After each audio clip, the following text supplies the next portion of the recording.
Hola, buenos días a todos. Yo soy Inés de Araoz, asesora jurídica de FEAPS, y si les parece, aunque con un poquito de retraso, vamos a dar comienzo al acto. En primer lugar, nos va a dar la bienvenida don Juan Manuel Fernández, presidente del Foro Justicia y Discapacidad y vocal del Consejo General del Poder Judicial. Juan Manuel.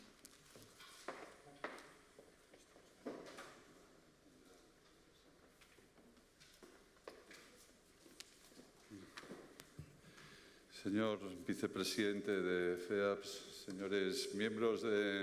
representantes de las diversas asociaciones, señor director general de políticas de apoyo en favor de las personas con discapacidad,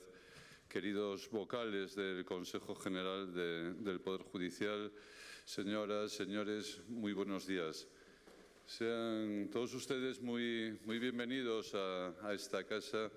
que es la casa de todos, ¿no? la casa que simboliza la justicia y donde queremos que esta justicia sea también efectiva en favor de las personas que más lo necesitan, de las personas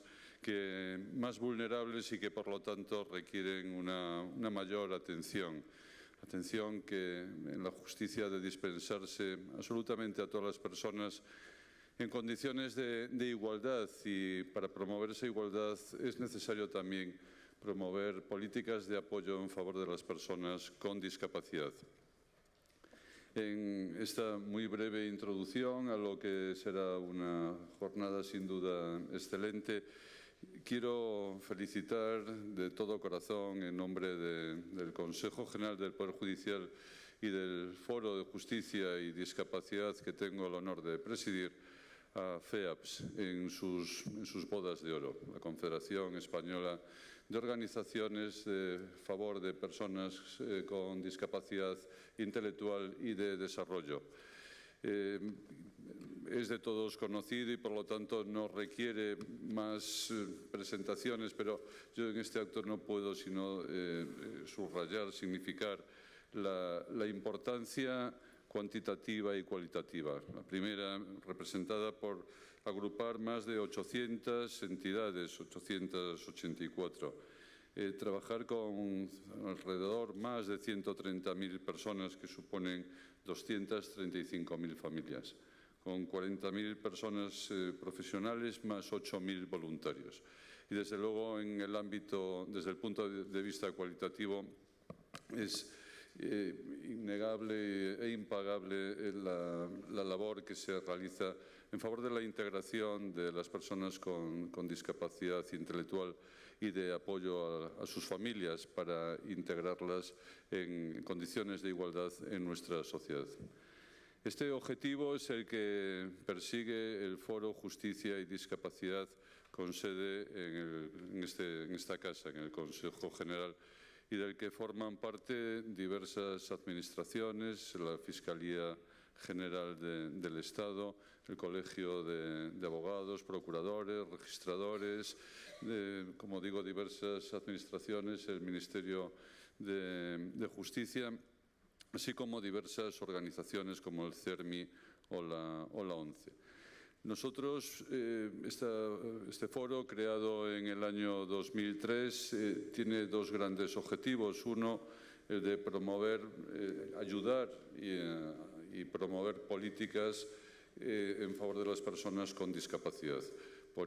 trasladando a las administraciones competentes nuestra experiencia, nuestro conocimiento en diferentes ámbitos, dada la pluralidad que caracteriza el foro. Y en segundo lugar, y de una manera más específica, es promover el acceso en condiciones de igualdad de todas las personas ante los tribunales. La justicia no debe tener ningún tipo de barrera, no solamente para el acceso a los edificios, sino tampoco en orden a la plenitud de la efectividad de los derechos. En definitiva, a conseguir hacer una realidad la proclamación constitucional del derecho a la tutela judicial efectiva. No solamente, además, respecto de las partes, sino respecto de todos aquellos que participan en cualquier tipo de proceso. Y además procuramos que el acceso a los cuerpos de la Administración de Justicia, desde jueces hasta los diversos cuerpos de la Administración, se favorezca también el acceso de las personas con discapacidad. Y dentro de esta línea, lógicamente recibimos con mucho agradecimiento y satisfacción iniciativas como la de FEAPS, de la publicación del libro que será hoy objeto central en la presentación y desarrollo en la mesa que a continuación vamos a tener. Como digo, es necesario eliminar todas las barreras que dificultan el acceso de las personas a la justicia o que impiden un tratamiento en condiciones de igualdad. Esto, que es una característica, una necesidad en todo tipo de procesos, adquiere una especial dimensión en el ámbito del proceso penal, dada la gravedad de las consecuencias que ahí se plantean. Es necesario garantizar la plena comprensión de lo que está en juego en un proceso. Y esto requiere, en primer lugar, un grado de especialización en todos los órdenes, no solamente en el juez, sino en los diversos operadores jurídicos, secretarios judiciales, fiscales, el personal, abogados, y requiere además la adecuación de los tiempos necesarios para la comprensión, para garantizar que todas las personas que participan en el proceso están plenamente informadas y son conocedoras de qué es lo que allí se está ventilando. En este sentido, y muy recientemente, el lunes se debatió en esta casa el anteproyecto de reforma parcial de la Ley de Enjuiciamiento Criminal, donde se vino a subrayar cuestiones que ya aparecían en el propio texto normativo, pero que queremos, como digo, resaltar, subrayar, y es que a la hora de garantizar los derechos de las personas imputadas o que son privadas de libertad, sea especialmente atento cuando están implicadas personas con discapacidad o cuando se trata de menores. En definitiva, como decía anteriormente, personas que requieren una atención más sensible. El libro viene a recoger, a resaltar este papel en las diversas fases del proceso y, por lo tanto, como digo, como presidente del foro, muestro la mayor de las alegrías y es un paso más en favor de concienciar, de sensibilizar a las administraciones y a la sociedad en general acerca de esta necesidad. No canso más su atención y les reitero en nombre de todos los compañeros, de todos los que integramos el Consejo y el Foro, la más cordial de las bienvenidas, con el deseo de que pasen un buen rato esta mañana y que todos juntos consigamos avanzar en este proyecto común, que es el de conseguir una sociedad igual para todos con independencia de sus condiciones personales. Muchas gracias.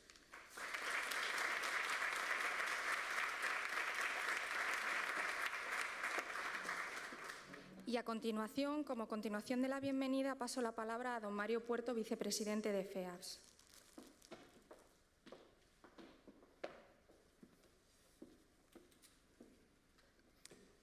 Muy buenos días. Permítanme saludar en primer lugar a don Juan Manuel Fernández, presidente del Foro Justicia y Discapacidad, que nos ha recibido en esta su casa y que además es autor de la presentación de la publicación del informe que hoy nos reúne aquí. También a don Javier Nistal, subdirector de Tratamiento y Gestión Penitenciaria de la Secretaría General de Instituciones Penitenciarias del Ministerio del Interior, a don Jesús López Medel, patrono de la Fundación Abogacía Española, organización cuyo presidente ha escrito el prólogo de la publicación, a doña Astrid Díez, inspectora jefe de la sección del Servicio Central de Atención a la Familia de la Comisaría General de la Policía Judicial, a don Jordá Vives, formador de FEAPS en los cursos sobre el derecho de acceso a la justicia de personas con discapacidad intelectual.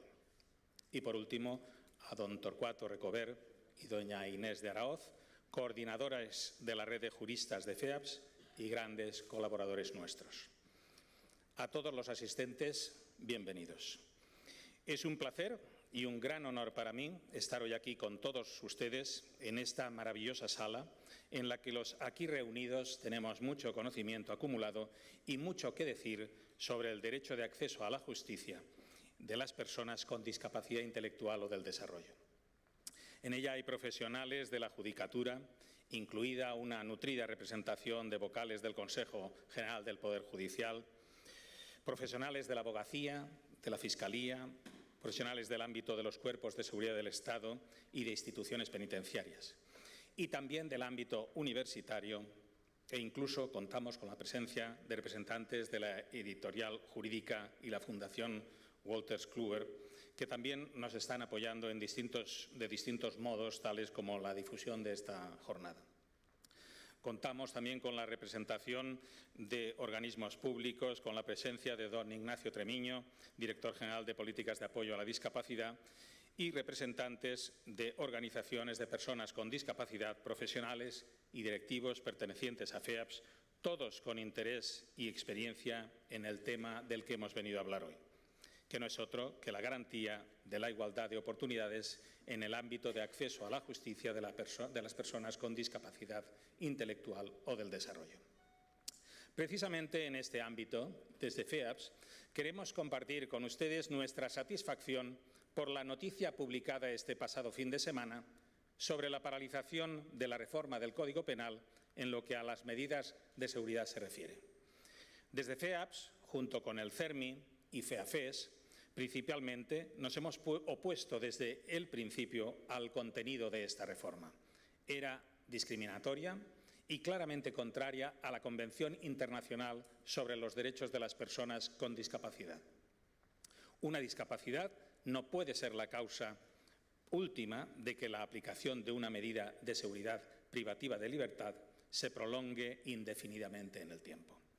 También expresamos nuestra repulsa a que esta duración pudiera ser indeterminada, limitativa del derecho fundamental a la libertad y se basase en el concepto de peligrosidad del individuo, para cuya concreción no existen criterios de determinación suficientemente válidos.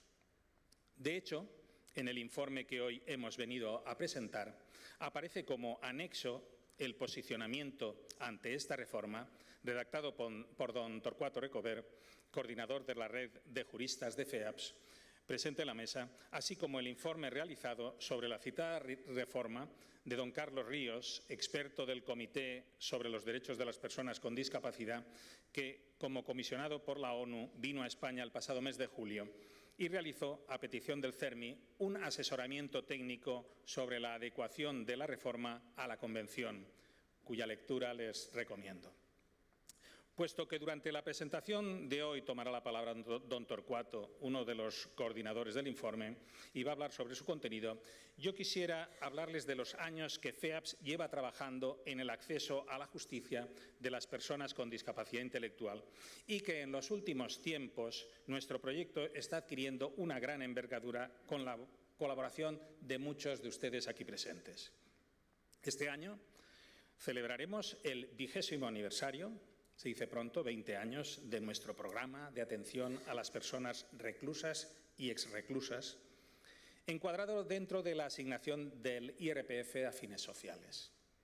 Con este programa actuamos en 14 comunidades autónomas y proveemos de apoyo a 1.347 personas con discapacidad intelectual o del desarrollo en coordinación con la Secretaría General de Instituciones Penitenciarias, cuyo subdirector nos acompaña aquí. La finalidad del programa es de intervenir en la prevención, la rehabilitación y la reinserción. En el año 2011 creamos la red de juristas cuyos miembros son abogados pertenecientes a las federaciones de FEAPS por todo el territorio nacional. Y esta red también, a su vez, cuenta con abogados colaboradores. Nuestro propósito es defender los derechos de las personas con discapacidad intelectual o del desarrollo, estableciendo cauces de conocimiento y guías comunes de actuación con respecto a situaciones en las que puedan haber sido vulneradas. Durante todo el año pasado, y a raíz de las necesidades detectadas en el informe que presentamos hoy y de las previsiones de la Convención sobre los Derechos de las Personas con Discapacidad,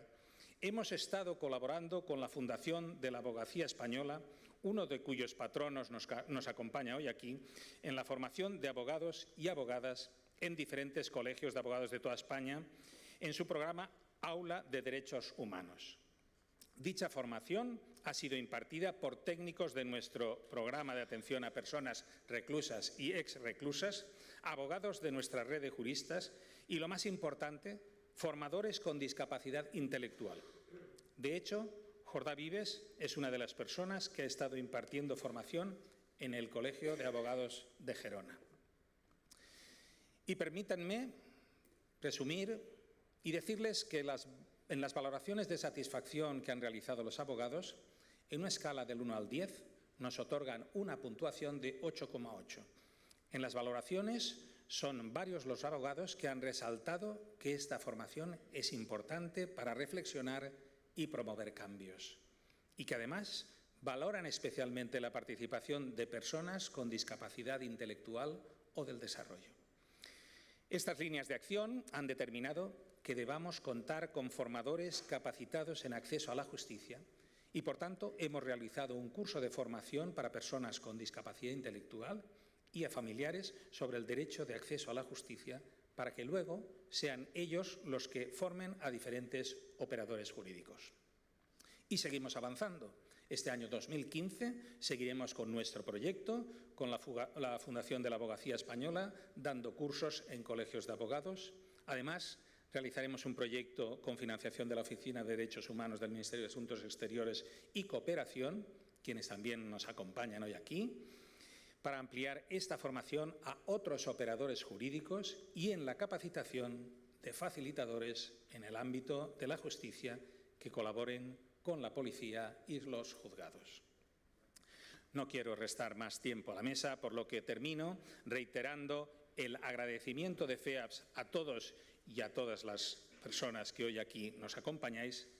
pero sobre todo porque nos estáis acompañando de forma efectiva en este gran proyecto en el que pretendemos garantizar un derecho humano básico, el acceso a la justicia de las personas con discapacidad intelectual o del desarrollo. Muchas gracias.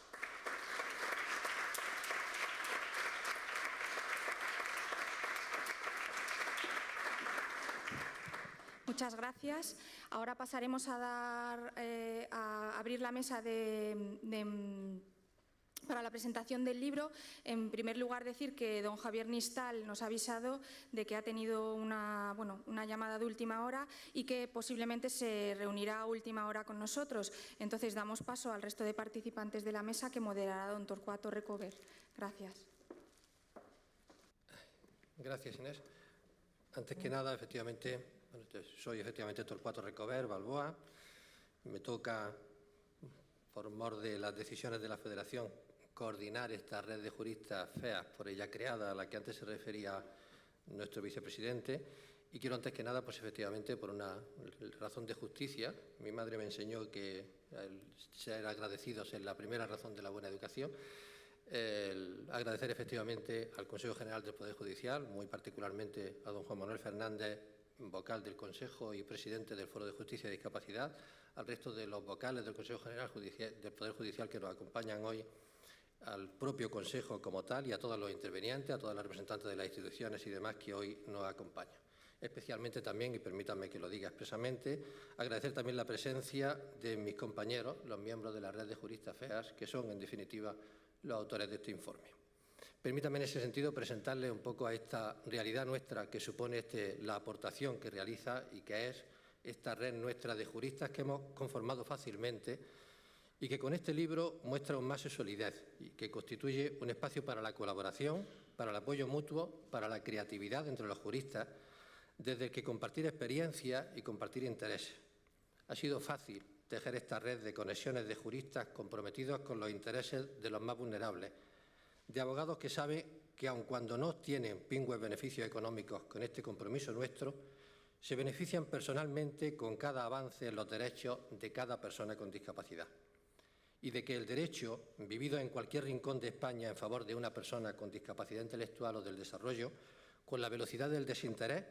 llega como células que nutren un único cuerpo en favor de otra persona con discapacidad intelectual en cualquier otro lugar recóndito de España. Desde FEAPS y desde su red de juristas sentimos una abierta satisfacción por estar hoy aquí presentando este libro.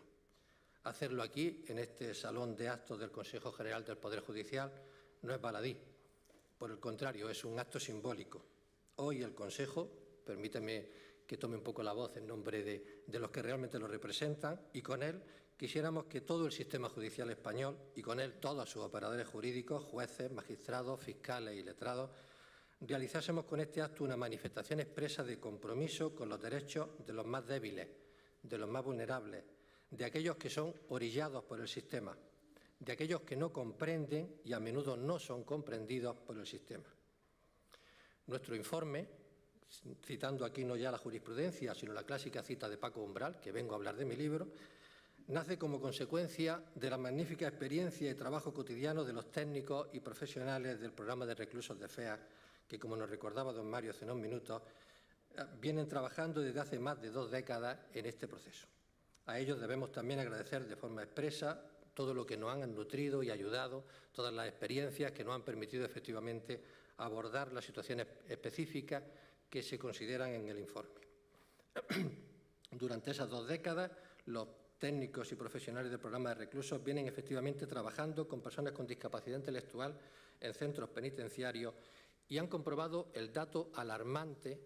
de la proporción muy considerable de personas que cumplen penas privativas de libertad y que padecen, por diversas causas, limitaciones cognitivas, discapacidad intelectual. Y de ellos, nada menos que el 70%, son datos de nuestro propio programa de reclusos, son personas respecto de las que no se ha valorado esa limitación cognitiva en el proceso penal.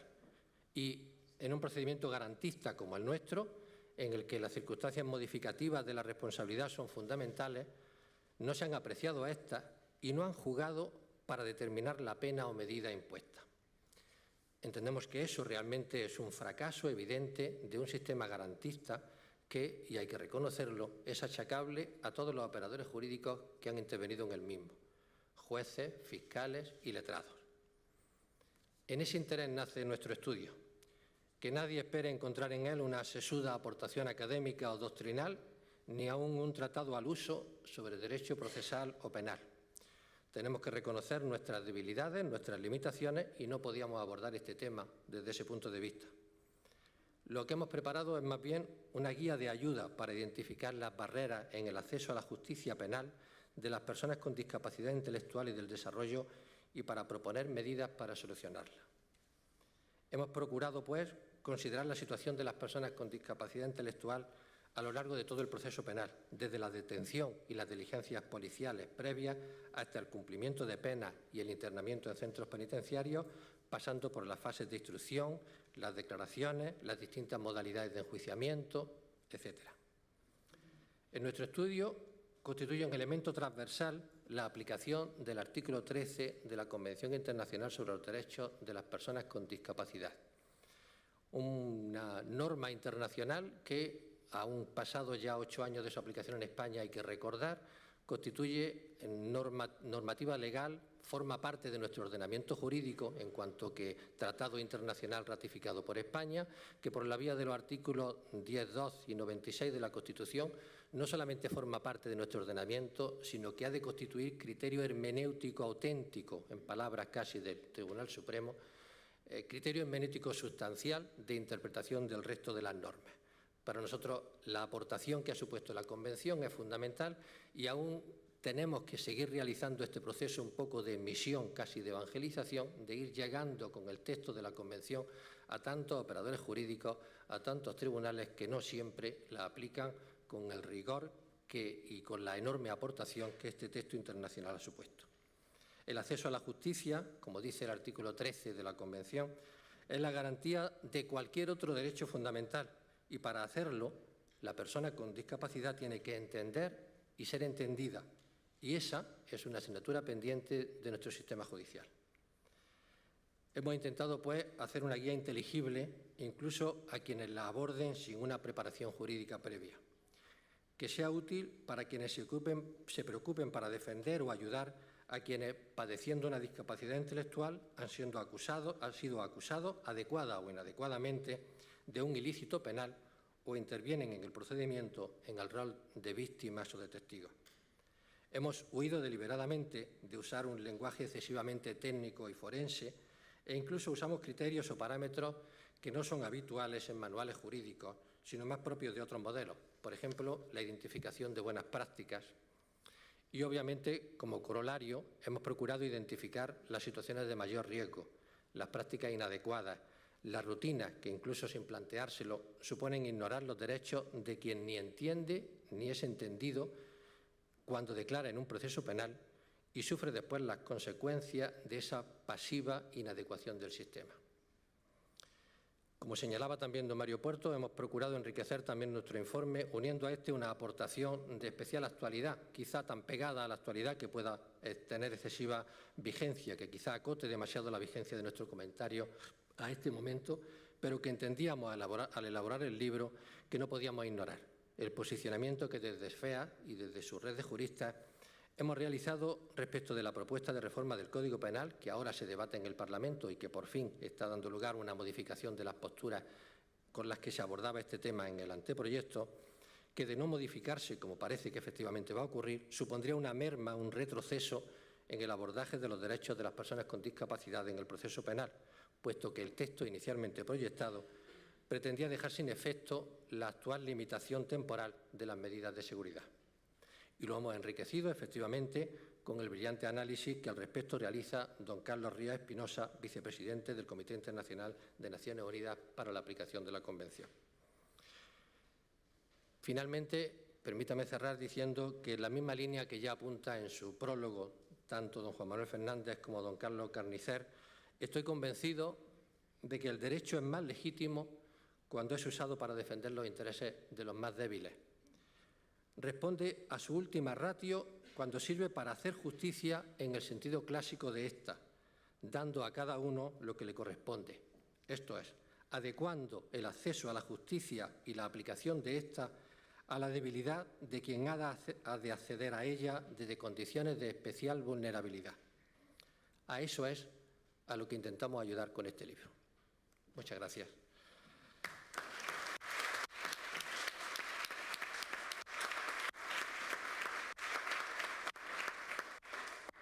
Y para hacerlo, para presentar el libro, para considerar las distintas aportaciones que el mismo realiza, hemos juntado en esta mesa a representantes de distintos operadores que actúan en el proceso penal y que, por tanto, afectan a la situación que se considera en el mismo.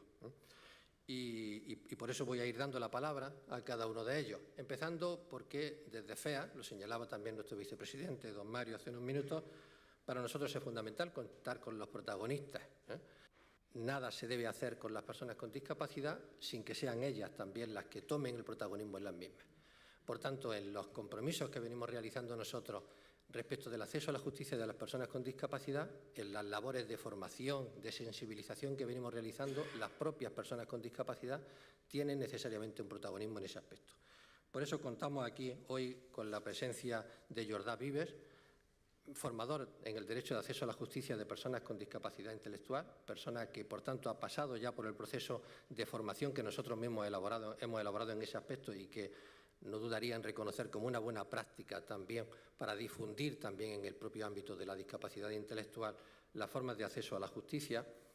que no solamente realiza una aportación testimonial, sino una aportación de primer plano, de protagonismo respecto a esto. Cuando quiera, Jordà. Hola, buenos días. Mi nombre es Jordà Vives, vengo de Barcelona y estoy vinculado a DINCAT. Al igual que FEA, DINCAT es la organización representativa de personas con discapacidad intelectual o del desarrollo y sus familias en la Comunidad Autónoma de Cataluña. Soy formador en accesibilidad a la justicia de personas con discapacidad intelectual y miembro del Observatorio de Derechos en Cataluña. Yo pienso que el derecho de acceso a la justicia es un derecho humano básico para todo el mundo.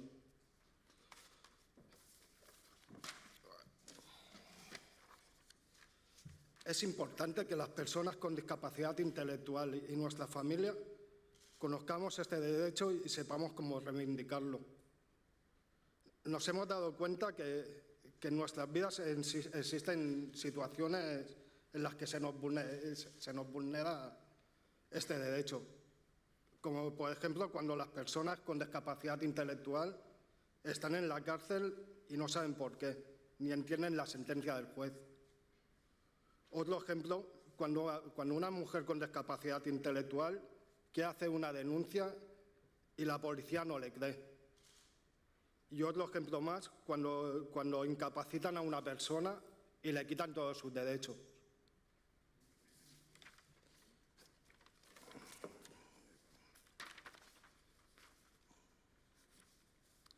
Y por todo esto, el acceso a la justicia es importante para nosotros. Nos está ayudando a ser nosotros quienes hagamos algo para cambiar esta situación. Y hasta aquí puedo aportar mi información.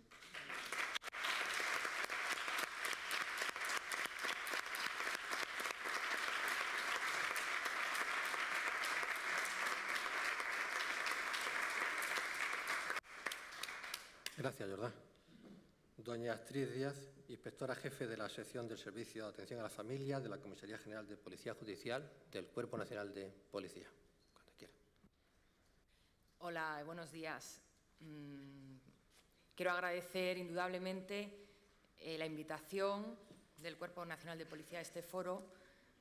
y por brindarnos la oportunidad de transmitir nuestros, llamémoslos, compromisos institucionales en este foro de justicia y derecho.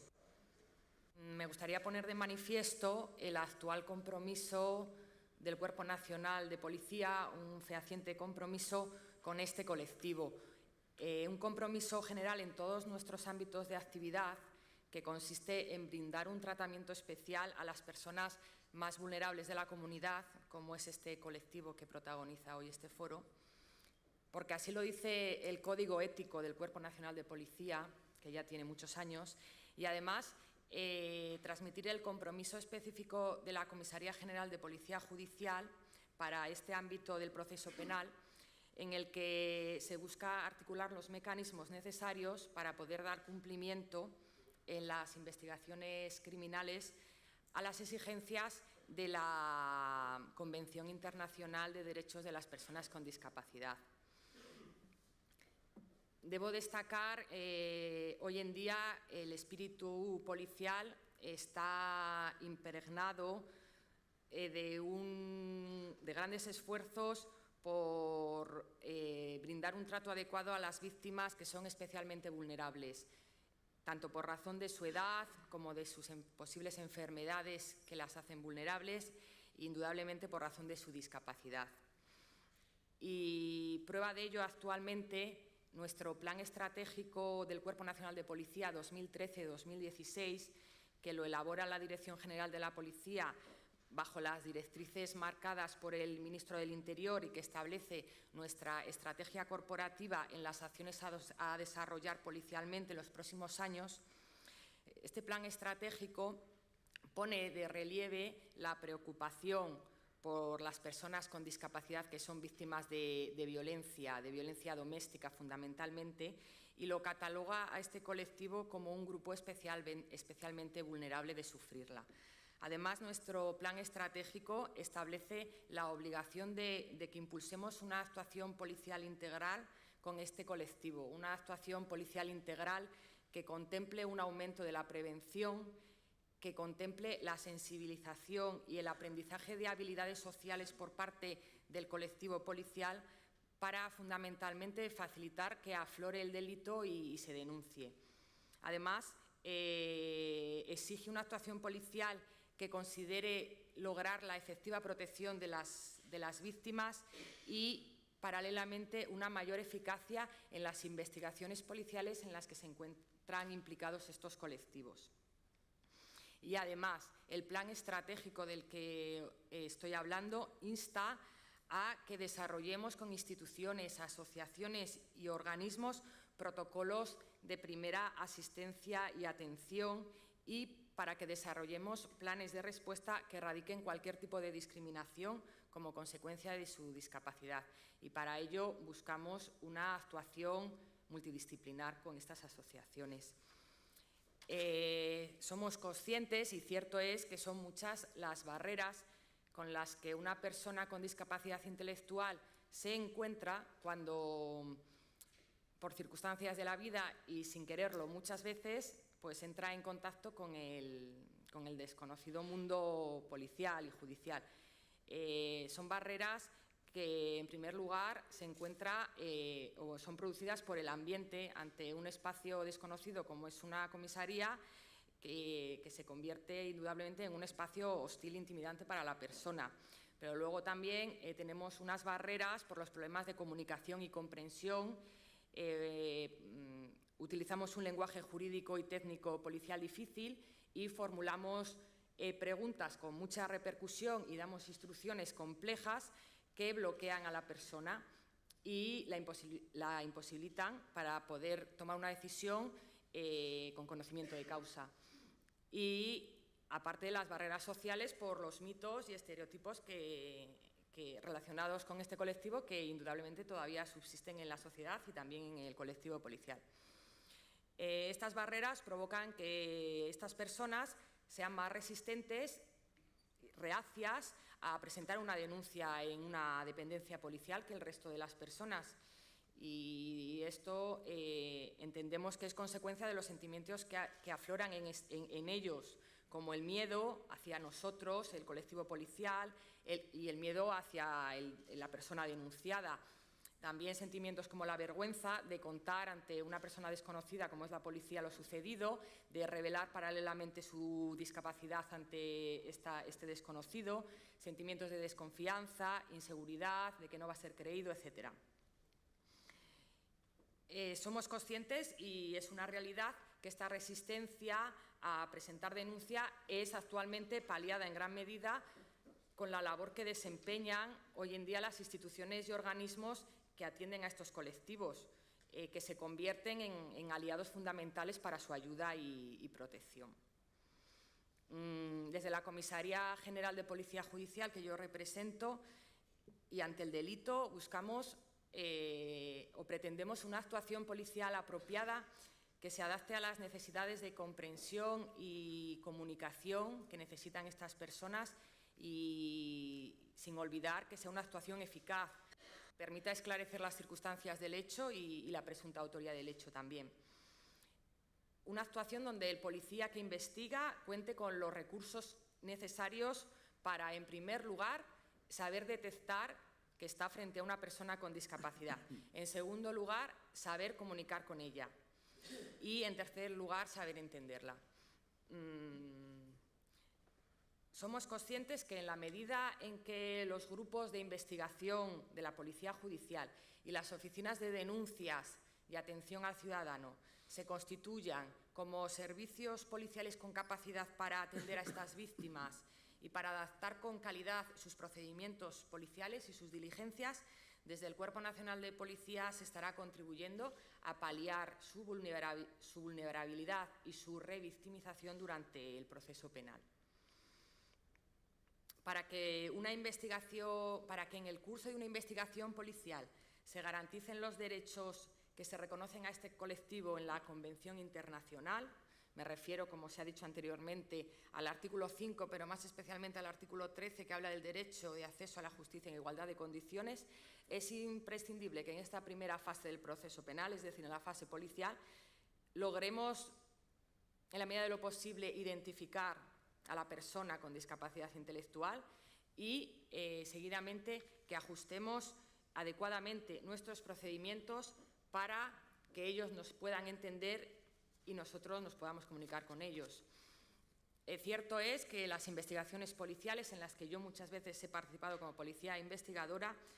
nos resultan muy complejas, puesto que desde el inicio son dos los intereses o prioridades que nos abruman al policía, a la persona que está investigando. Por un lado, la protección de esa víctima vulnerable, evitando que sufra mayores perjuicios de los ya causados por la comisión del delito,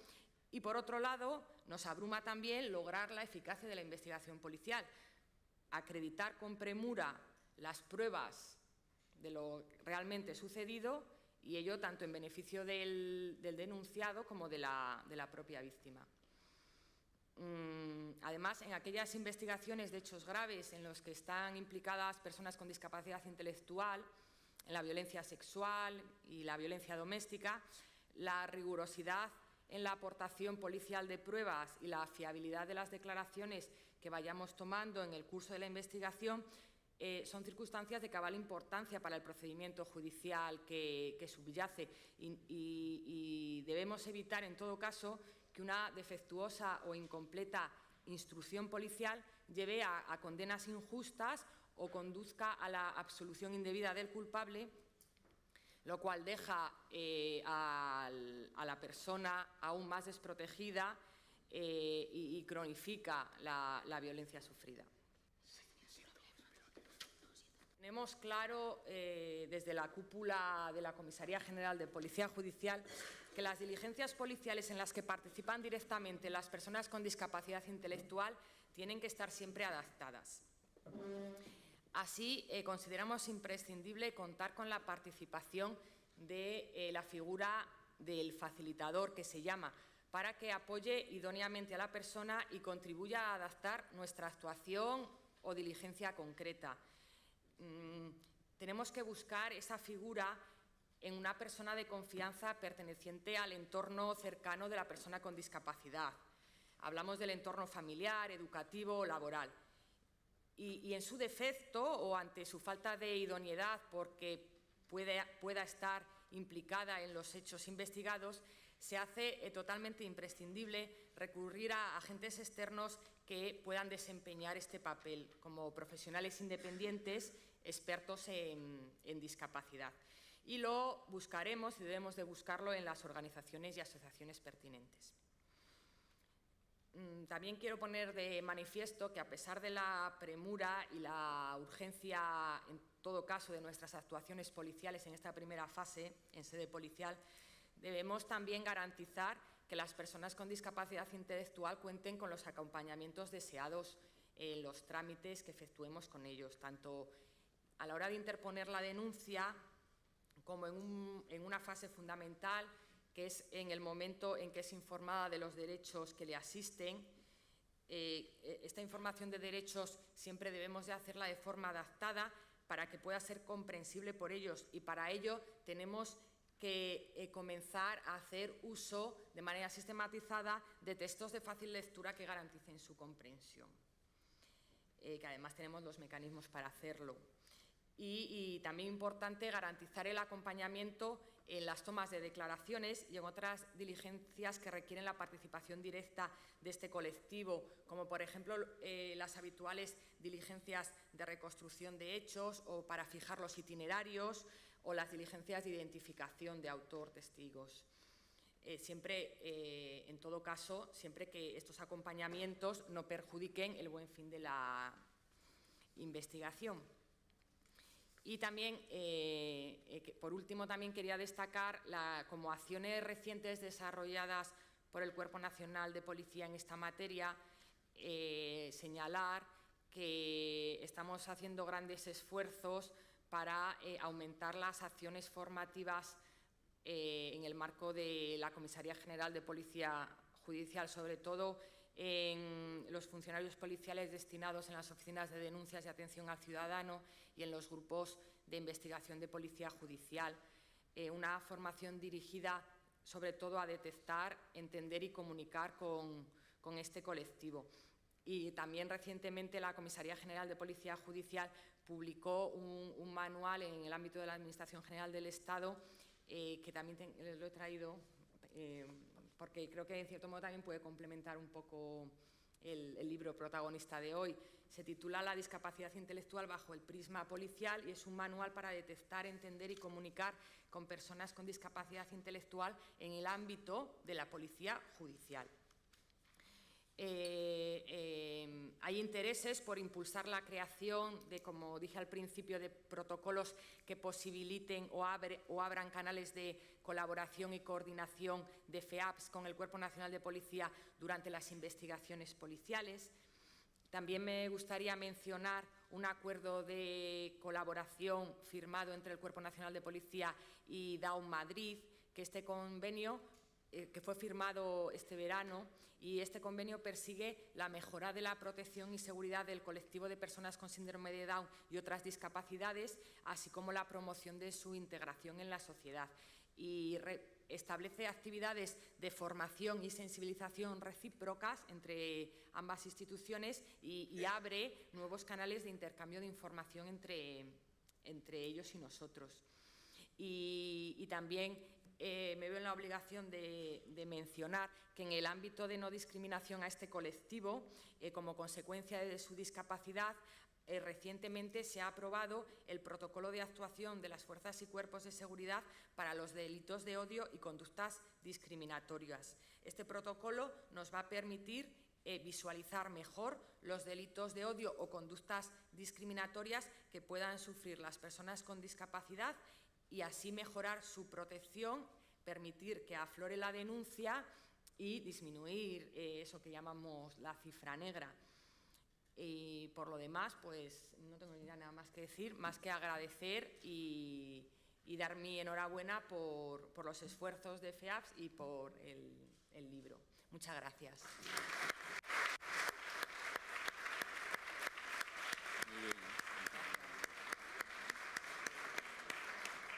Muchísimas gracias, doña Astrid. Contamos también con la representación de la Fundación Abogacía. Los letrados son elementos también fundamentales del proceso judicial y son quizá el elemento más versátil del proceso judicial para la intervención, para la defensa de los derechos de las personas con discapacidad. Cuando quiera, don Jesús. Bien, muchas gracias. Ante todo, muy buenos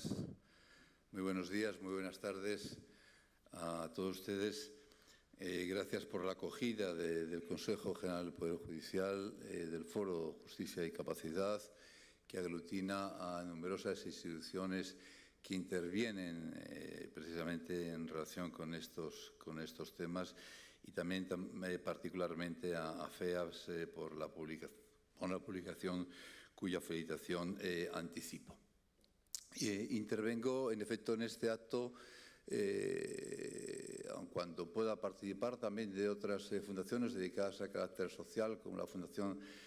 Aequitas, vinculada al mundo de los notarios. Participo en este acto en mi condición de miembro del patronato de la Fundación de la Abogacía, del Consejo General de la Abogacía,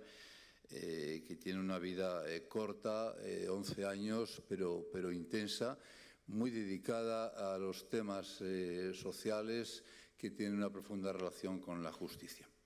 Yo quiero comenzar señalando que hablar, defender, reivindicar la Constitución española significa necesariamente hablar, reivindicar, también defender y desarrollar lo que supone que España es un Estado social y democrático de derecho. Estado de derecho sí, pero también Estado democrático y Estado social. Y esto hay que subrayarlo siempre, porque precisamente en desarrollo de ese artículo primero, cuando se habla de los valores superiores, hay dos especialmente queridos por nosotros. Uno que es el de justicia, entendida como justicia material, y otro, un principio que creo que en ocasiones se está últimamente olvidando, que es el principio o el valor constitucional de la igualdad. Y esto tiene reflejo en lo que aquí estamos tratando y en lo que en este libro precisamente se desarrolla. Se ha hecho referencia a ello y hay que insistir claramente en el valor que tiene la Convención de Naciones Unidas del año 2006. ¿Por qué? Porque esa convención tiene un enfoque que cambia la perspectiva incluso en el derecho español, a pesar de los avances que se habían dado desde ya la LISMI, que es en el sentido de que es un enfoque toda esa convención aplicable, como bien se ha dicho, como aplicación directa y como cláusula interpretativa en materia de derechos fundamentales de lo que significa un enfoque de derechos humanos. Volviendo a la Constitución, quiero desarrollar o quiero hacer mención, no ya simplemente ese artículo 14 referido a la igualdad y no discriminación, sino también particularmente a dos principios muy entrelazados en el tema que nos ocupa. La tutela judicial efectiva del artículo 24, con otro precepto que es el artículo 49, en el cual, refiriéndose a personas con discapacidad, en la terminología moderna, no en la que utiliza el constituyente del año 78, hablando de las personas con discapacidad, dice que los poderes públicos les ampararán, en especial en el desarrollo de los derechos reconocidos en este título. Y si lo capital de una Constitución que se precia democracia, que se precia democrática, es precisamente la parte dogmática, la parte referida a los derechos fundamentales, el principio de justicia, la tutela judicial del artículo 24, tiene especial significación con aquellos sectores precisamente más vulnerables. Y uno de ellos, que es mencionado en el artículo 49, cuando atribuye,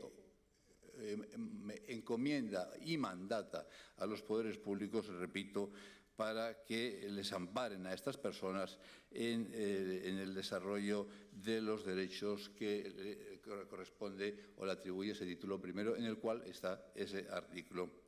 24. Precisamente en el prólogo del presidente de la Abogacía Española y presidente de la Fundación de la Abogacía Española dedicada a derechos humanos, él glosa con especial énfasis y con especial, y me consta, con especial compromiso, no solo profesional, sino compromiso personal, la atención el valor que supone la atención de los abogados como profesionales del derecho que intervienen en los procesos en la atención de las personas especialmente vulnerables. Precisamente la defensa de las personas más frágiles, y este es un grupo social o colectivo evidente, los hay otros también, adquiere una especial significación cuando los abogados no son simplemente personas que se puedan dedicar al ejercicio de una profesión sin más, sino que también responden a una serie de valores, a una serie de principios éticos y de compromisos entre los cuales están la atención a las personas más desfavorecidas. Ese libro se refiere precisamente a las personas que tienen algún tipo de discapacidad intelectual o de desarrollo. Pero claro, nos podemos preguntar que ¿cuántas hay? ¿Cuántas hay? Porque claro, está ahí y está el dato, y antes lo ha dicho Torcuato, es decir, como el 60-70% realmente no tienen una valoración previa. Porque dentro del mundo de la discapacidad intelectual o de la discapacidad del desarrollo intelectual o cognitivo, hay un elenco muy variado de tipologías. Ya no estamos pensando en las clásicas que pueden obedecer a delitos que tienen una especial repercusión en medios de comunicación, como esquizofrenia, bigofrenia, o personas con unos trastornos evidentes que les hacen a veces ser compulsivamente delincuentes. Hay una variada y un elenco muy variado de situaciones de discapacidad intelectual en ese sentido. Lo que se llama trastornos, a veces como eufemismo de lo que es enfermedad, pero que se califican muchas veces como trastornos, desde lo que puede ser el trastornos de personalidad, que pueden ser más o menos o apenas acusados esporádicamente, una hiperactividad especialmente intensa, el tema de la bipolaridad, etc. Hay manifestaciones de situaciones de discapacidad o intelectual o de desarrollo que tienen el problema que precisamente en muchas ocasiones o en bastantes ocasiones no son conocidas suficientemente y por tanto no son tratadas debidamente cuando se produce una situación de acceso a un proceso penal, ¿no? Si ya sufrir una discapacidad mental es un hándicap, más lo es cuando te enfrentas a un proceso penal, ¿no? Yo he glosado anteriormente, y le recomiendo especialmente su lectura porque es breve, pero es muy claro, la lectura del prólogo del presidente de la Fundación y presidente del Consejo de la Abogacía, Carlos Carnicer, que utiliza, como todo el libro, utiliza un lenguaje tremendamente claro, huyendo de tecnicismos que no van a ningún sitio, y en ese sentido el prólogo, como el propio libro en su totalidad, está escrito, repito, desde ese lenguaje que creo que hay que glosar, ¿no? En todo caso, quiero destacar que en el papel de la Fundación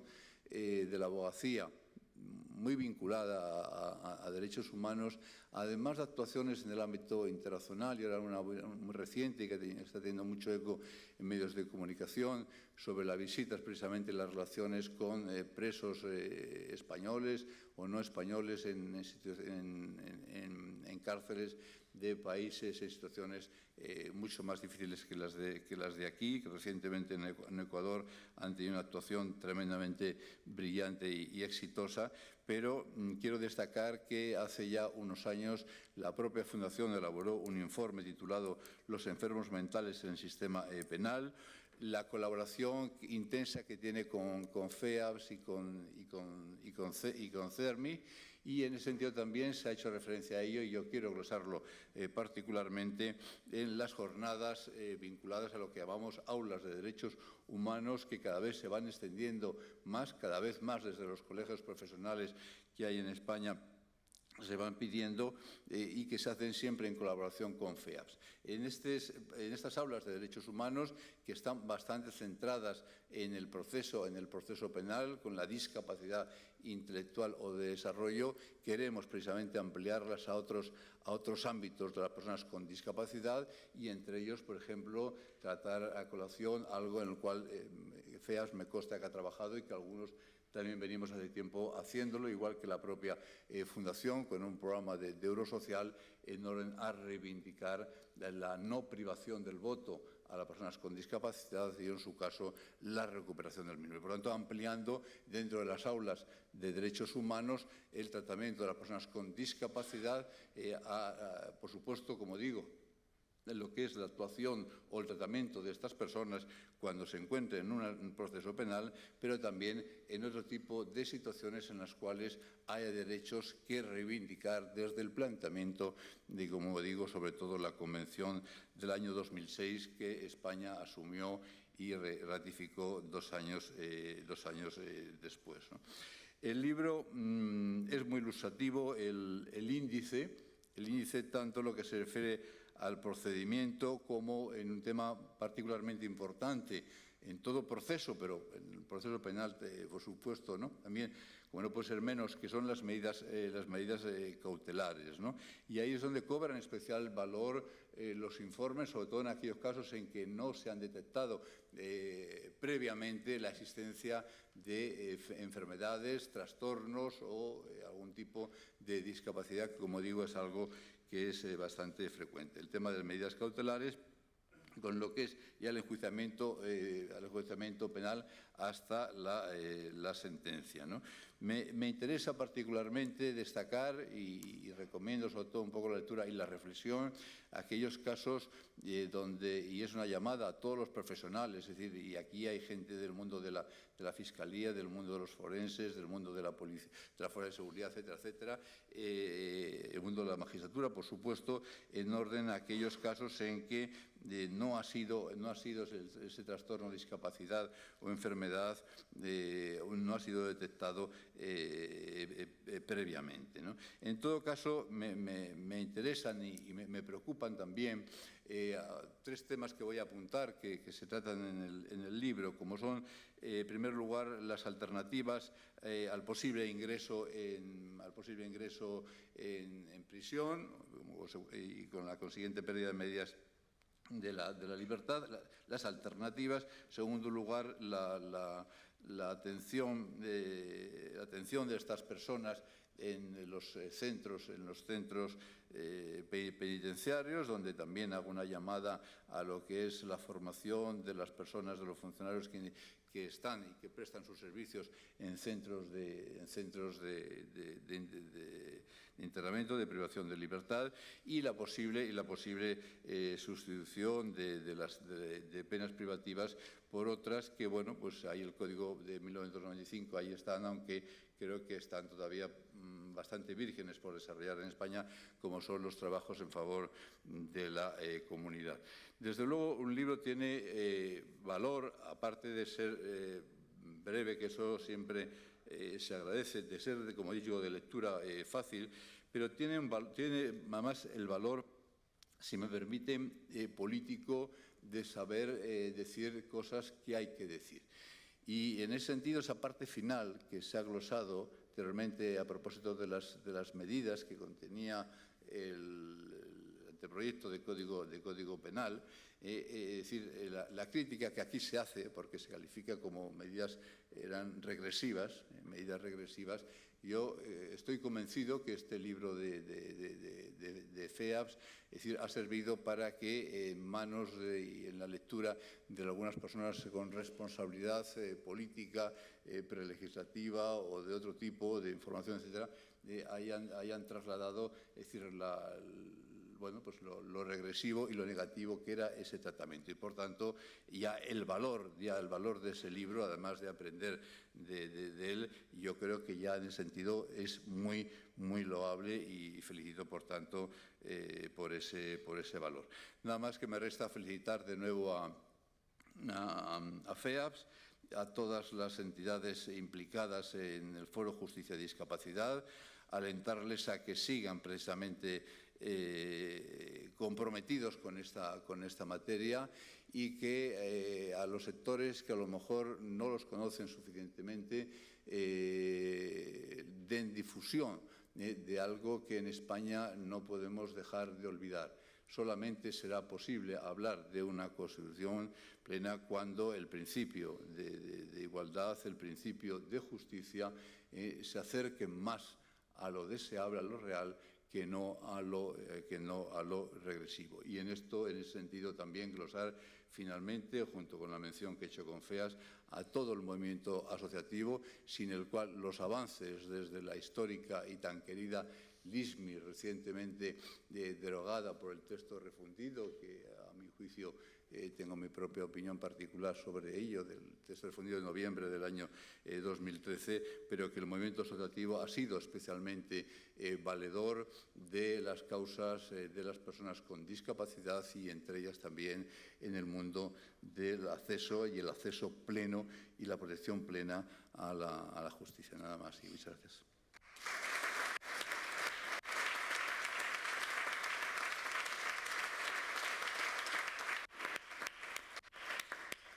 Muchas gracias, don Jesús, y muchas gracias por sus ánimos también, que compartimos y aceptamos. Finalmente, en esta rueda de intervenciones de presentación del libro, luego, al acabar la misma, podremos tener la posibilidad de que ustedes participen y pregunten, hagan las aportaciones que consideren. Contamos ya por fin en la mesa con don Javier Nistal, que conste que lo hemos excusado antes su presencia al comienzo del acto, subdirector general de Tratamiento y Gestión Penitenciaria de la Secretaría General de Instituciones Penitenciarias. Cuando quiera.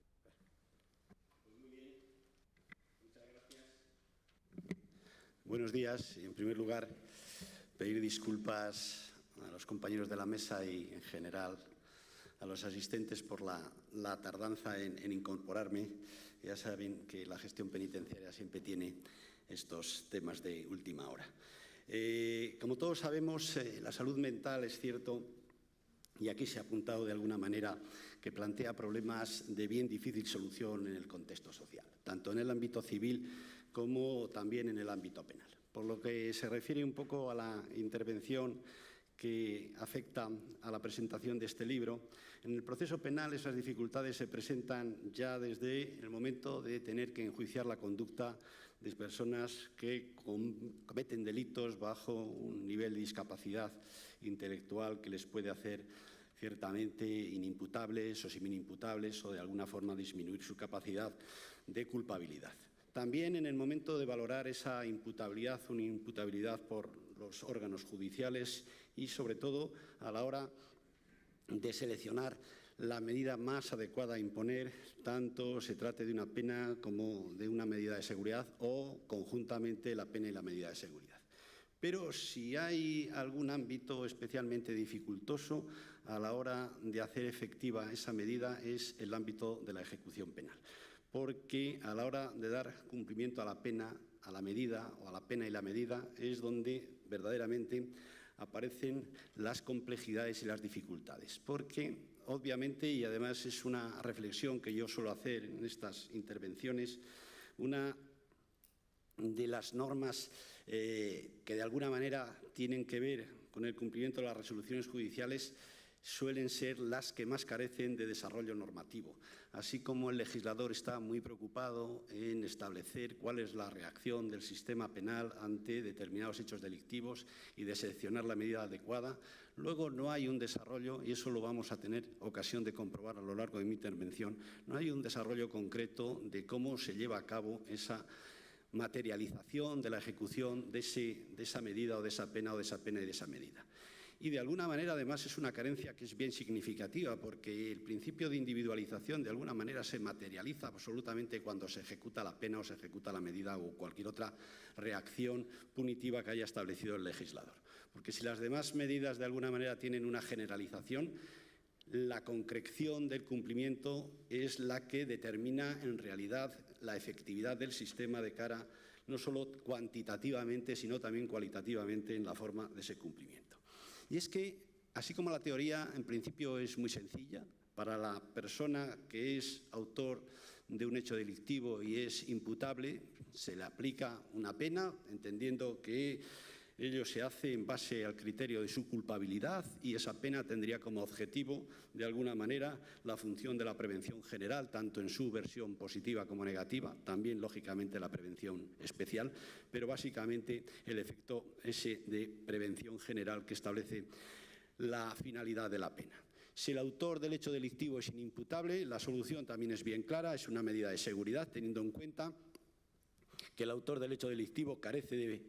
de culpabilidad, por lo tanto no es consciente de la gravedad de sus hechos y lo que se castiga de alguna manera, lo que se pretende o lo que se valora a la hora de la imposición de la medida es su grado de peligrosidad, entendiendo esta en sentido objetivo como esa posible probabilidad de que cometa nuevos hechos delictivos. Aquí la medida de seguridad frente a la pena tendría principalmente un fin de prevención especial, con ese carácter terapéutico, educativo, asistencial que tiene establecido la medida de seguridad. Si el autor es semi-inimputable, pues la solución en la teoría también es bien sencilla, se le aplica una pena y una medida de seguridad. La pena y la medida de seguridad hasta la Ley 5/2010 estaban establecidas conforme a un sistema monista, donde la medida forma parte de la pena y, por lo tanto, es un sistema de ejecución vicarial para que no se altere, por decirlo de alguna manera, el principio non bis in idem. El afectado por la pena y la medida de seguridad cumple primero la medida, ese cumplimiento le sirve para la pena y, de alguna forma, si no cumpliera el objetivo que tiene establecido o la pena fuera mayor, podría suspenderse la misma. Esta situación, como digo, se modifica a partir de la 5/2010 porque se establece por primera vez una medida de seguridad para los imputables a cumplir después de la pena, es de una medida postpenitenciaria que tiene como finalidad completar de alguna forma ese ciclo de culpabilidad que se castigaría con la pena como prevención general positiva y negativa, y luego esa peligrosidad posible que se seguiría manteniendo a través de la figura de la libertad vigilada. Esa medida postpenitenciaria de la pena o de la medida de seguridad, se potencia en este proyecto de reforma del Código Penal, que en estos momentos está, o ya lleva bastante tiempo además en tramitación parlamentaria, aunque algunas de las cuestiones que afectan en concreto a las medidas de seguridad parece ser que van a sufrir alguna modificación. Pero esto, que en la teoría es bien sencillo y no plantea mayores dificultades, sí que las tiene en la práctica. Y las tiene en un enorme grado de complejidad por varias razones. La primera es la complejidad del problema, porque los supuestos de imputabilidad, inimputabilidad o semi-inimputabilidad no son aislados y parciales, en el sentido de que pueden concurrir todos ellos en la misma persona, en el mismo espacio de tiempo y en el mismo lugar de cumplimiento. Por poner un ejemplo bien sencillo, hay personas que en un momento determinado cometen un hecho delictivo y son plenamente imputables, se les aplica una pena, en otra trayectoria vital de su vida han cometido otro delito y se les aplica una eximente por inimputables, y en otro caso también abarca ese ámbito de enjuiciamiento la posibilidad de que se les valore en esa conducta su grado de semi-imputabilidad. Pero es que esa persona no es en un momento determinado imputable, o en otro inimputable y en otra semi-imputable en el momento de la ejecución. Es que en el momento de la ejecución es todo, porque es una unidad de persona. Y además esa ejecución se hace en una unidad, por decirlo de manera, o espacio físico único como es el centro penitenciario. Luego hablaremos de los espacios donde se pueden cumplir esas penas o esas medidas en el caso de la discapacidad intelectual, que dentro de alguna manera de las discapacidades es la que más problemática genera en la ejecución, porque es la que tiene más carencias de medios materiales y personales en estos momentos. Porque así como la discapacidad psíquica de alguna manera está prevista su regulación y su ejecución material a través de los psiquiátricos penitenciarios y está regulado expresamente, concretamente esta medida específicamente no tiene un espacio material de ejecución y tampoco tiene esa previsión de regulación legal que tienen los centros psiquiátricos, que de alguna manera también muchas veces se convierten en un cajón de desastre donde acaban yendo también estas personas en algunas ocasiones. A esa complejidad tendríamos que añadir otro tema también, que es la carencia de una regulación normativa imprecisa. A eso hacía yo referencia al inicio de la intervención, en ese abandono, entre comillas, que normalmente el legislador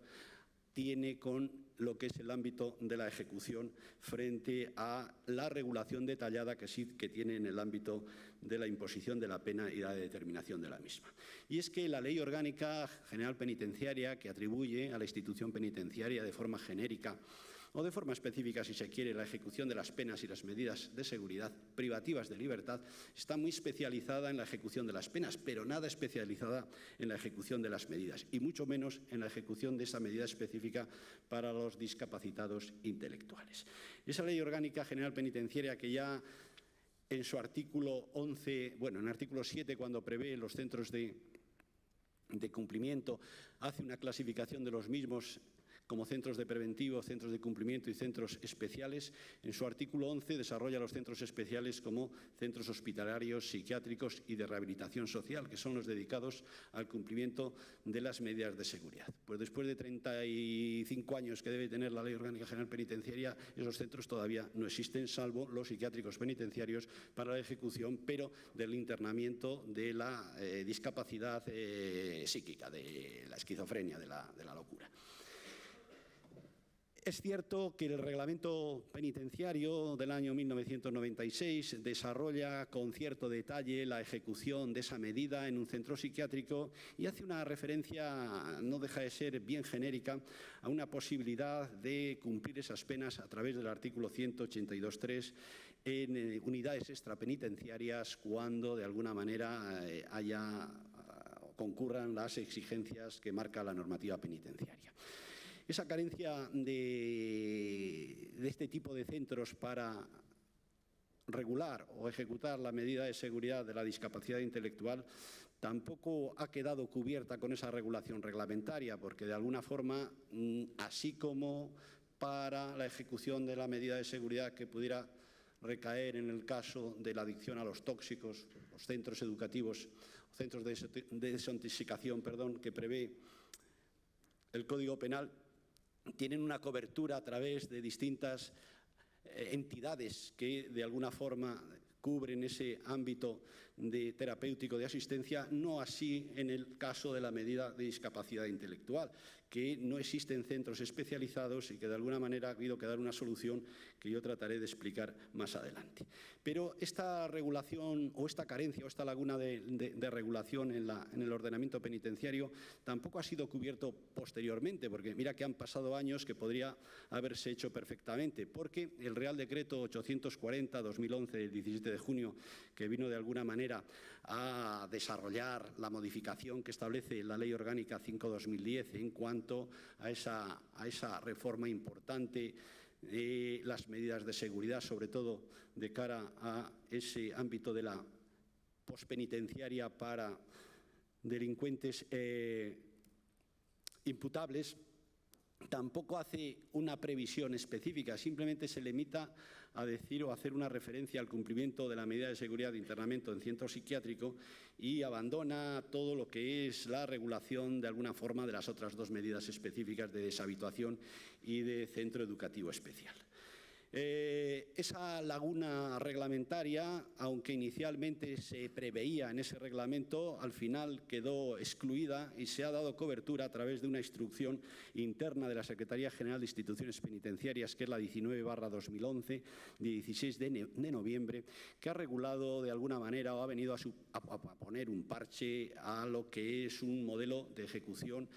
difícil de compaginar, porque se trata de cumplir una medida de seguridad en un centro penitenciario que de alguna manera, un centro penitenciario me estoy refiriendo ordinario, que de alguna manera está habilitado para el cumplimiento de las penas a través de una normativa que está específicamente diseñada para esa ejecución de penas y no para la ejecución de las medidas. Aunque, lógicamente, entre las penas y las medidas hay una relación estrecha, porque en ambos casos también en las penas la prevención especial tiene un factor de importante desarrollo. Además de esa carencia normativa, hay una carencia que quizás sea la más importante y a la que yo he hecho un poco referencia en el desarrollo, que es la carencia de medios materiales y medios personales. En cuanto, de alguna forma, la institución penitenciaria está diseñada para la ejecución de las penas y no de las medidas, es lógico que esta carencia se vea especialmente, si cabe la expresión, justificada. Lo que sucede es que, de alguna manera, esa obligación que marca el legislador para que esa ejecución de las medidas privativas de libertad, me estoy refiriendo, sean competencia de la institución penitenciaria, ha hecho que la institución haya arbitrado los mecanismos necesarios para dar cumplimiento en la medida de posible a las exigencias del legislador.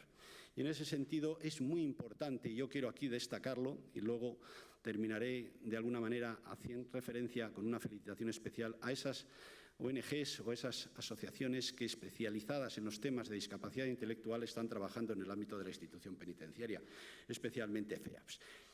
porque vienen a suplir una carencia que tiene la institución penitenciaria desde el punto de vista material y formal para la ejecución de estas medidas, hasta tal punto que de alguna manera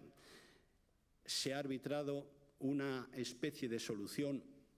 que ha venido a ser de alguna manera consensuada desde el punto de vista de que su funcionalidad es eficiente, y es que en algunos centros penitenciarios, concretamente en Segovia y en el Centro Penitenciario de Extremera, Madrid 7, se han constituido como módulos específicos para el tratamiento de estas personas que tienen cierta discapacidad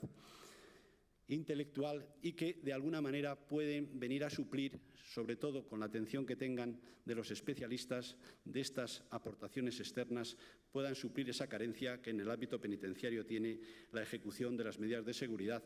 privativas de libertad y, en concreto, específicamente la de internamiento en centro educativo especial para la discapacidad intelectual. No son muchos cuantitativamente, pero sí que son importantes cualitativamente, porque es un sector que dentro del ámbito penitenciario tiene una serie de carencias y dificultades de integración en lo que es el ámbito de la convivencia en los centros penitenciarios. La labor que realizan estos profesionales y, sobre todo, la posibilidad de tener a estas personas localizadas en determinadas unidades que posibilitan que no tengan esos inconvenientes que pueden presentarse cuando estas personas con esa deficiencia de desarrollo intelectual tengan que convivir con otros de otras características que pudieran dificultar un ámbito de convivencia, facilita mucho que puedan cumplir la condena o que puedan cumplir la medida de seguridad, o la condena y la medida de seguridad si son imputables, conforme a unos criterios de racionalidad que establece la legislación penitenciaria. No me quiero extender mucho más allá, pero sí que es importante destacar que esta actividad que hoy desarrollan en los centros penitenciarios, sobre todo FEAPS, tiene una importancia tremenda, porque de alguna manera viene a dar solución en la práctica a una dificultad y una carencia que existe en la institución. Que la normativa es difícil que pueda solucionar, en la medida de que esa complejidad de que una persona tenga que estar en un centro penitenciario cumpliendo una medida de seguridad que no tendría que estar, que además tenga que estar al mismo tiempo cumpliendo una pena, que ese cumplimiento se haya de arbitrar conforme a un modelo de reinserción que está establecido en la legislación penitenciaria, pero que se tenga que hacer conforme a un modelo regimental que es totalmente diferente, porque durante el cumplimiento de la medida de seguridad hay aspectos del ámbito regimental que no son aplicables, como puede ser el tema disciplinario, como puede ser el tema de la clasificación penitenciaria, como pueden ser otros aspectos de la ejecución penal, que es difícil, aunque solo sea aparentemente, de consensuar. Porque si una persona durante unos meses está cumpliendo una medida de seguridad, termina esa medida de seguridad y tiene que cumplir una pena, se interrumpe y luego tiene que cumplir otra medida de seguridad,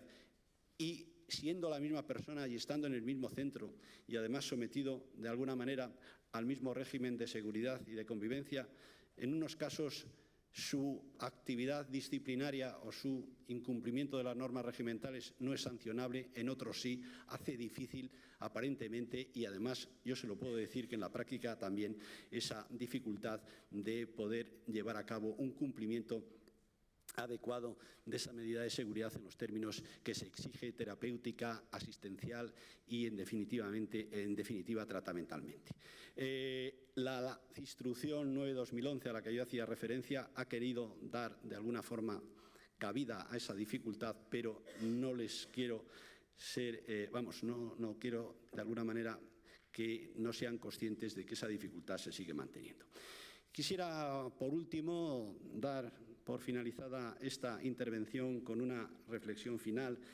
que es preciso advertir que el tratamiento y la discapacidad intelectual de los internos que lo precisen no se agota en el espacio y tiempo penitenciario, que esto es una cosa que quiero destacar y por eso lo voy a leer textualmente, sino que demanda, por su propia naturaleza, una conexión estrecha con entidades públicas y privadas de reinserción y una permanente previsión de futuro con atención a las redes familiares, a los recursos comunitarios de tratamiento y tutela a fin de rentabilizar terapéuticamente el paso de estas personas por el sistema penitenciario. Y ahora sí que quiero terminar agradeciendo a FEAS su trabajo, felicitándoles por la publicación del libro y poniéndome a su disposición porque sé de las dificultades que tienen, sobre todo en alguna comunidad autónoma, para poder obtener las subvenciones que necesitan para desempeñar o seguir desarrollando esta labor que para nosotros es tan importante. Gracias a todos por su atención.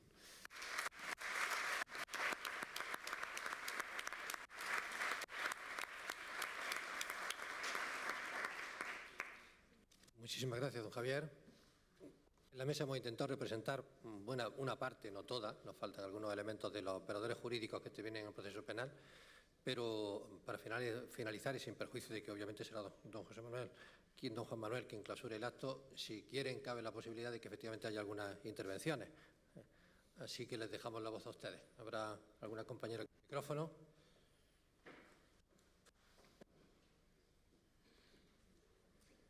Por aquí hay una intervención, Elvira, a la derecha.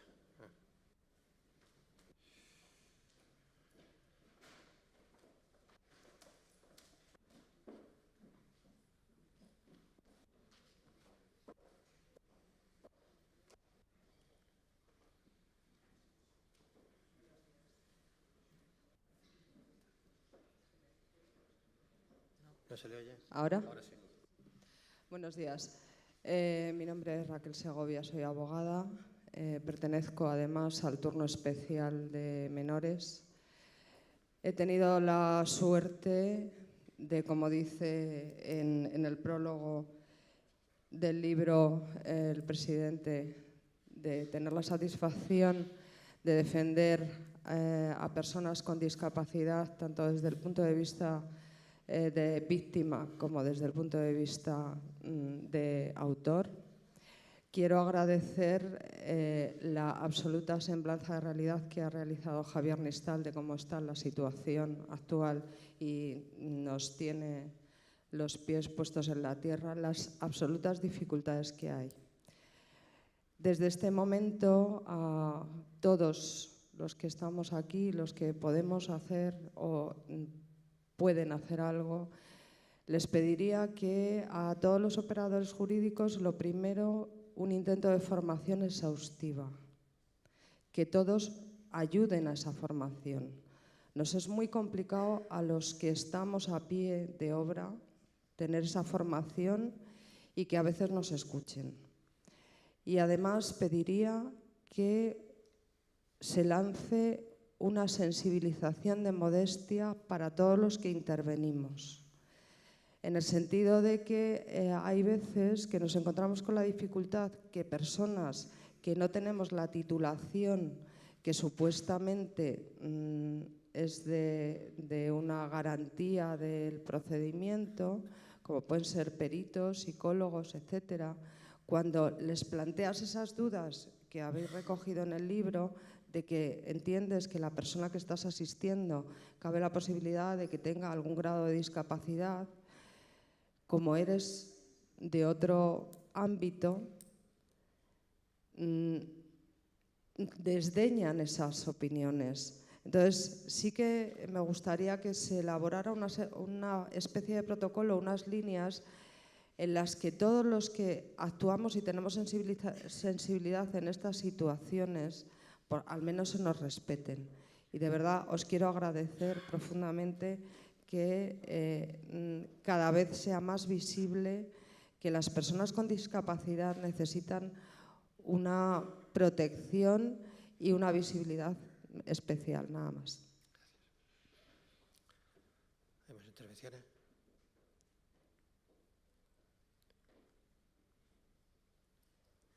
No hay más intervenciones. Por aquí. Por aquí hay dos.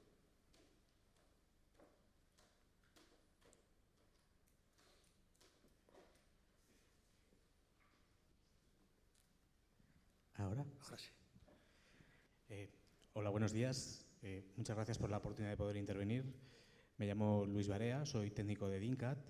y he dado apoyo a Jordà en la preparación de su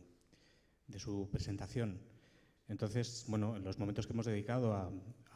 preparar esta presentación,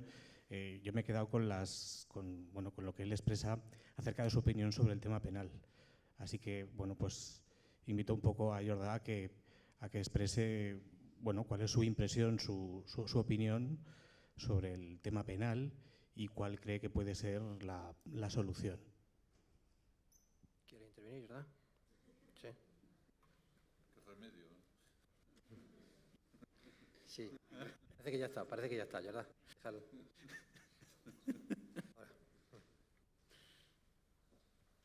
Bueno, pues mi primera impresión de las personas con discapacidad intelectual sometidas a un proceso judicial penal es que las personas con discapacidad intelectual, ¿vale?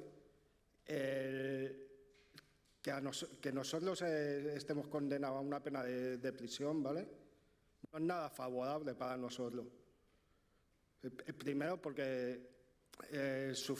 sufrimos abusos constantes por parte de los internos. Y luego que las personas con discapacidad intelectual somos más propensas a sufrir algún tipo de adicción a las toxicomanías. Y aparte que es un problema añadido que tenemos. Y que luego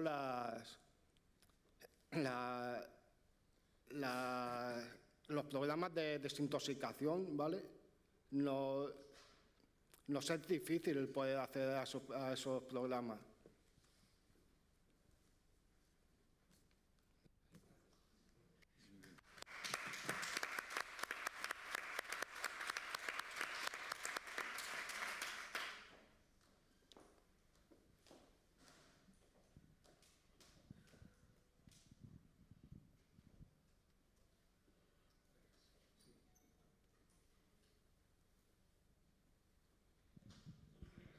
La tecnología siempre complica y alarga las cosas.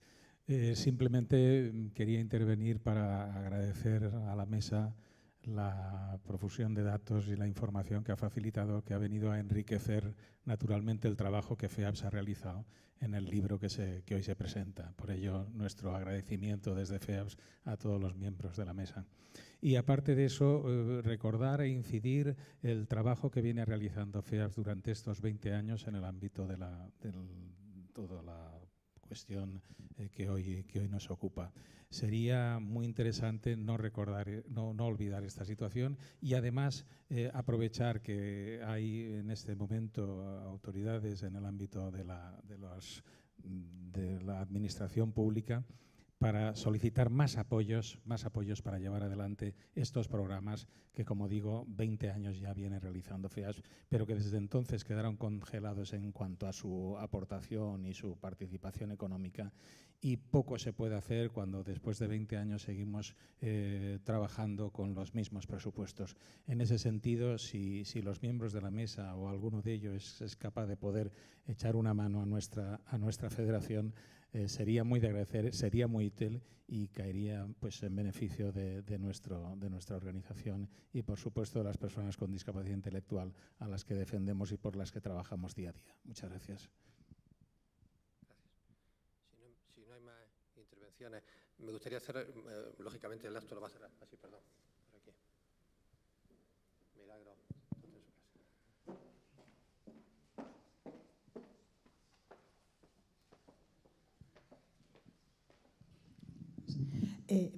Buenos días, soy Milagros Moreno de la Asociación Española de Fundaciones Tutelares, entidad promovida por FEAPS y creada por la misma.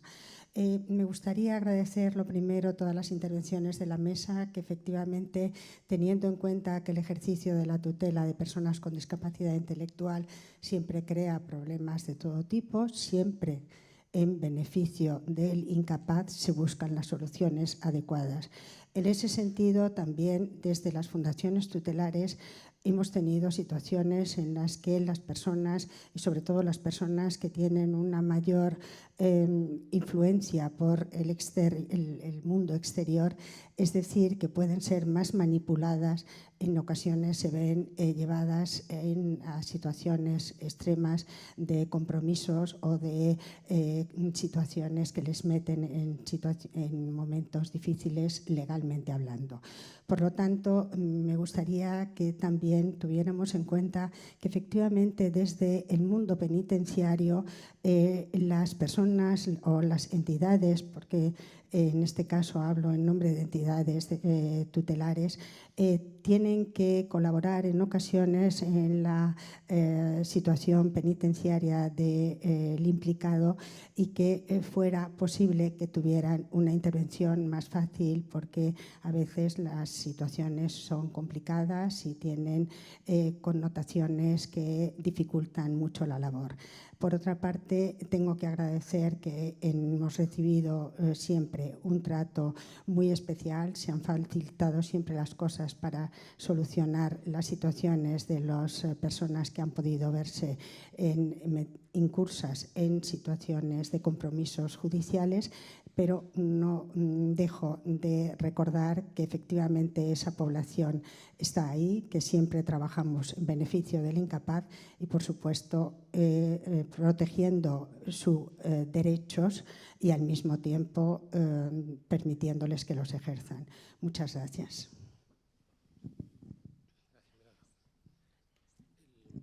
Sin perjuicio de que efectivamente don Juan Manuel ahora cerrará el acto, un poco por acabar esta presentación de esta mesa, un par de cosas. Solo señalar que efectivamente se ha hablado en las intervenciones de formación. El artículo 13.2 de la Convención Internacional de Derechos sobre las Personas con Discapacidad hace especial incidencia en la formación de todos los operadores, funcionarios también, tanto judiciales como de las instituciones penitenciarias,